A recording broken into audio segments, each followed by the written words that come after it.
Good afternoon. Welcome to Kenya News Update today. I'm your host, and we're diving deep into a story that could directly impact the wallets of millions of Kenyans. The National Treasury has just announced a major policy shift aimed at providing tax relief for low and middle income earners. Treasury Cabinet Secretary John M. Badi revealed the plan this past Sunday during public budget engagements.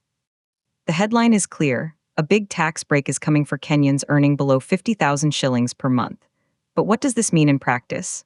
Who exactly benefits, and what are the potential economic trade-offs? Over the next 12 minutes, we'll unpack the announcement, analyze the numbers, and debate the potential impacts on households, the economy, and the government's own fiscal health. We'll also place this within the broader context of global economic pressures, including a sobering new report on the breakdown of international law in conflict zones, which indirectly affects global stability, and by extension, economies like Kenya's. Let's get into it. First, let's establish the core of the announcement. Cabinet Secretary John M. Badi stated that the government is rolling out a plan aimed at easing pressure on salaried workers. The specific threshold mentioned is 50,000 Kenyan shillings per month. For those earning at or below this level, the Treasury proposes significant adjustments to the existing pay-as-you-earn, or PAYE, structure. The stated goals are threefold: to leave more money in workers' pockets, to boost consumer spending, and to help cushion households against the relentless rise in the cost of living. This is a direct response to public outcry over squeezed disposable incomes. The philosophy here is Keynesian in nature: put money directly into the hands of consumers, and they will spend it, thereby stimulating economic activity from the ground up. It's a demand-side stimulus. But the critical question is, how significant is this relief, and for how many people? We need to look at the current tax brackets to understand the proposed change. Currently, Kenya's personal income tax operates on a graduated scale. The first bracket is income up to 24,000 shillings per month, taxed at 10%. The next bracket, from 24,001 up to 32,333, is taxed at 25%. Income above that, up to 500,000 shillings, falls into the 30% bracket. There's also a top tier for ultra-high earners. The proposal, as understood from M. Badi's remarks, seems to focus on adjusting the rates or thresholds for those in the lower brackets, specifically targeting the sub-50,000 group. One interpretation is that the government may raise the threshold for the 25% rate, or even introduce a new, lower rate for a band between, say, 30,000 and 50,000 shillings. Let's visualize the current landscape for a typical earner at the 45,000 shilling mark. Now, let's bring in some perspective. According to recent Kenya National Bureau of Statistics data, a substantial portion of the formal workforce earns below 50,000 shillings. We're talking about nurses, teachers in lower job groups, junior civil servants, entry-level corporate employees, and many in the service industry. For a household relying on one or even two incomes in this bracket, the monthly tax deduction is a significant line item. The promise of relief is therefore politically potent and economically meaningful for everyday survival. Proponents of the move argue it's a necessary correction. They say years of bracket creep, where inflation pushes nominal wages into higher tax brackets without increasing real purchasing power, have unfairly burdened the working class. This tax break, they contend, is a matter of fairness and a pragmatic tool to increase aggregate demand. Let's hear a simulated perspective from an economic analyst supporting the policy. This is a timely and targeted intervention, our pro-policy analyst might say. When you put, say, an extra 1 or 2,000 shillings per month into the hands of a family earning 45,000, that money doesn't go into a savings account. It goes straight to the supermarket, to the school fee payment, to settling outstanding utility bills. This immediate circulation stimulates the informal and formal retail sectors, boosts VAT collections indirectly, and can create a positive multiplier effect. Furthermore, it addresses social equity. The burden of taxation has been felt most acutely by those least able to bear it. This move aligns with the government's bottom-up economic transformation agenda by putting resources at the base of the pyramid.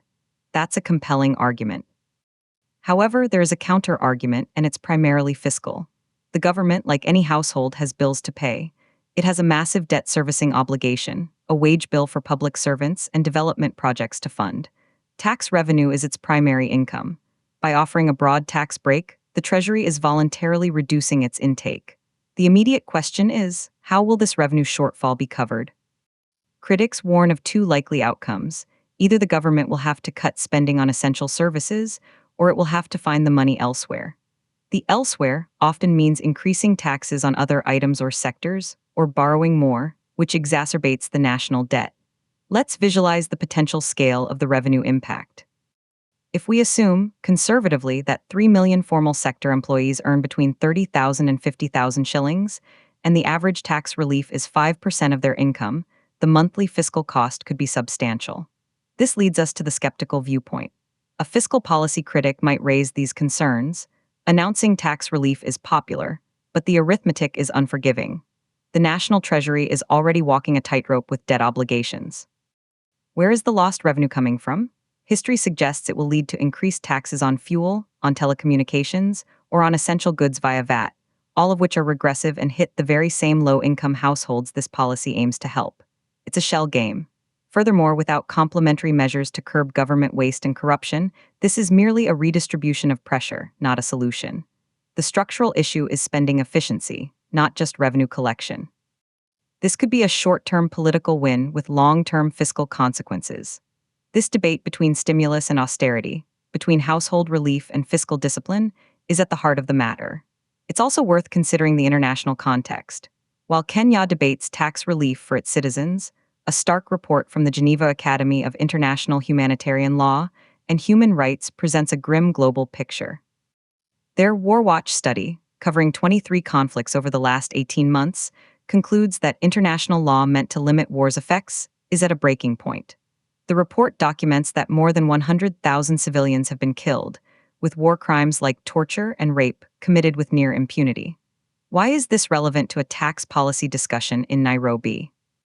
Because global instability disrupts supply chains, fuels commodity price volatility, especially for oil and food, and creates refugee crises that have regional knock-on effects. A stable, rules-based international order is a prerequisite for predictable economic planning. The breakdown documented in this report contributes to the very global inflationary pressures that are squeezing Kenyan households, making domestic policies like tax relief both more urgent and more difficult to finance. Returning to the domestic plan, another layer of complexity is implementation and timing. Cabinet Secretary M. Badi made this announcement during public engagements on the budget and privatization. This suggests the changes are being formulated for inclusion in the upcoming finance bill, which will be tabled in Parliament later this year. That means the relief, if passed, is likely several months away. Will be subject to the legislative process, where lobbying from various interests could reshape the final product. Furthermore, the Kenya Revenue Authority will need to update its systems to reflect new tax codes. There's also the question of whether the relief will be extended to those in the informal, Jua Kali sector, who don't pay PAYE but still face a high cost of living. The government's challenge will be to design a policy that is not only equitable but also administratively feasible. Let's now synthesize the potential outcomes. Scenario 1, the tax break is implemented as hoped. Millions of workers see a modest but meaningful increase in their take-home pay. Consumer confidence rises, leading to increased spending on local goods and services. Small businesses benefit, potentially leading to job creation. The economic stimulus partially offsets the initial revenue loss through higher VAT and corporate tax receipts from busier companies. It's a virtuous cycle. Scenario 2, the revenue loss is severe. To compensate, the government introduces new levies or increases existing ones on essential commodities.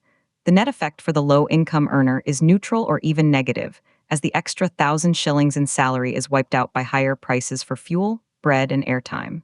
Public debt continues to climb, risking future economic stability. The policy fails to achieve its goal. The reality will likely be somewhere in between, heavily influenced by global economic conditions and domestic fiscal discipline.